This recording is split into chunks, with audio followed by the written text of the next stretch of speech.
پهلوان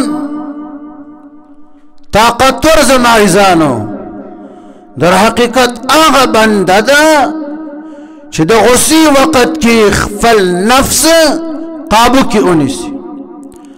عن أبي هريرة رضي الله تعالى عنه قال قال رسول الله صلى الله عليه وسلم ليس الشديد بسرعة إنما الشديد الذي يملك نفسه عند الغضب. رواه البخاري ومسلم.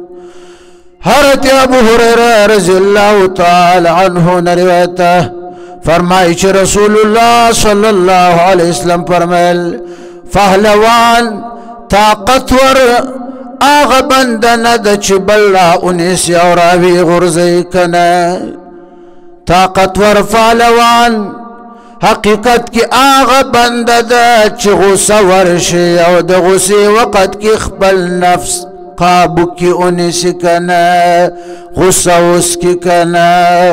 والکاظمین الغیظ والعافین عن الناس والله يحب المحسنين. الله وی آغا خلق چی خپل غصص کی کنا او خلق معافوی کنا دا نیک خلق دی دا شانکان خلق الله وی زما خوخ دی کنا.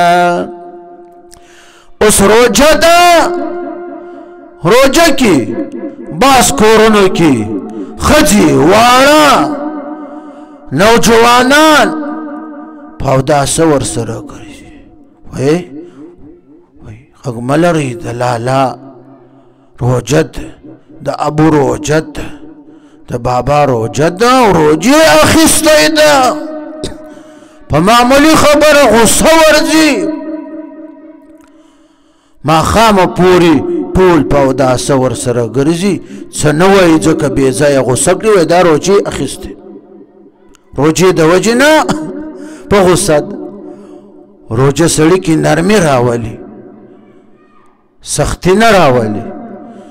دا در حقیقت دا ستا لالا یا ستا بابا یا ستا ابو یا ستا داجی چې ده در حقیقت دی نسواري ده دلته چونډی نه ده لګولی یا دا فانی دا پان یا نه ده اچولی چې ماښام مؤذن اذان وکړي چې الله اکبر الله اکبر دلته چونډی کېښوده نسوارو یا پان واچو بس وای اوس مې سترګې روڼې شوې. دا ورځې زه په ځان نه پوهېدم بې ځایه غوسه رانه کېده ښه ده چې مړه کړې مې نه یې اوس ستا کور د مهردین جومات شه ستا بیړه غرقه شه.